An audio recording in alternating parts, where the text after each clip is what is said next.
এখান থেকে যদি ঢালি এখানেও আছে। ফুয়েল পাম্পটা সাধারণত হচ্ছে যে কেমন, এই দেখেন এই হচ্ছে ফুয়েল পাম্প, এটা N160 ABS এর ফুয়েল পাম্প FI যেটা বলা হয়। একটা বিষয় শেয়ার করি, এখানে যা দেখতেছে অবশ্যই আপনারা বুঝতে পারতেছেন যে এখানে কি আছে। আর আজকে একটা কাহিনী ঘটতে যাচ্ছে বলতে কি, এই দেখেন এগুলো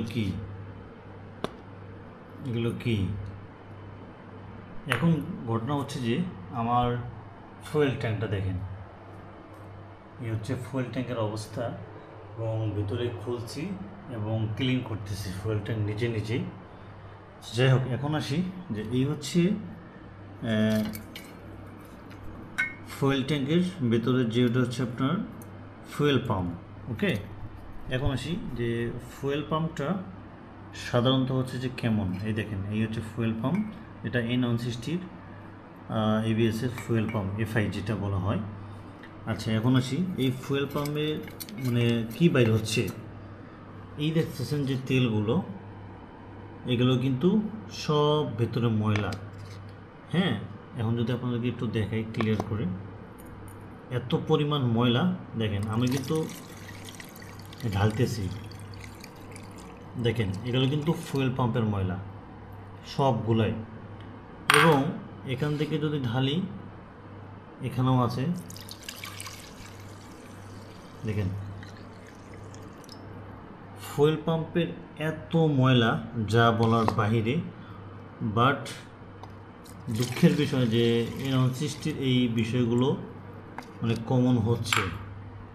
এখন আসি, এই বাইকটা আমি সার্ভিস করছি প্রায় হচ্ছে 11,500 কিলোতে কি 11,000 কিলোতে সার্ভিস করছি, মাস্টার সার্ভিস, মানে হচ্ছে যে এটা ফুয়েল ট্যাঙ্ক ক্লিন করছি। যাই হোক, সব কিছু করে দিছে, কিন্তু এখন আমার বাইকের চলে হচ্ছে 13.5 কিলোমিটার, সরি 13,500 কিলোমিটার।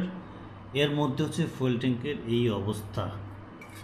এদের W40 অলরেডি একটা শেষ, 500 টাকা নিচে এটা কিনছি, 500 টাকা দাম হয়েছে, মানে এটা অলরেডি শেষ। এটা কিন্তু 1 নম্বরটা দেখেন, 1 নম্বর কিন্তু অলরেডি এটা শেষ। এখন হচ্ছে এই অবস্থাতে আসি, জানি না এই বাইকের এই প্রবলেমটা সলভ হবে কি না। বাট আসলে দুঃখের বিষয়, হতাশ হয়ে গেছে, এক কথা হতাশ বলতে কি, হতাশের ওপর হতাশ। জানি মানে ভাবতে পারিনি যে মানে এরকম একটা সিচুয়েশনের মধ্যে পড়বো, এত যত্ন নিয়া। মানে হচ্ছে দেখেন এখানে কতগুলো অয়েল হচ্ছে, দেখেন কতগুলো, 1 2 3 4, এখানেও আছে কিছুটা, ধরেন যেখানে প্রায় 3 লিটার মতো আছে। সো এই যে আমার এখানে 3 লিটার, 3 6 লিটার আর 3 9 লিটার, সো 9 লিটার আর হচ্ছে এখানে 2 লিটার হবে 10 11, ধরলাম হচ্ছে 11 লিটার। 11 লিটার ফুয়েল আছে আমার ফুয়েল ট্যাঙ্কে, তবু হচ্ছে যে জং ধরতেছে।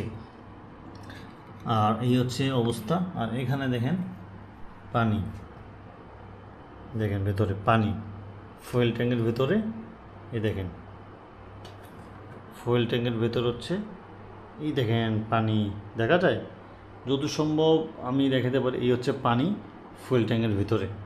আসলেই বিষয়টি কি, এটা আমি অন্যদিন আপনাদেরকে বিস্তারিতভাবে সব খুলে বলবো।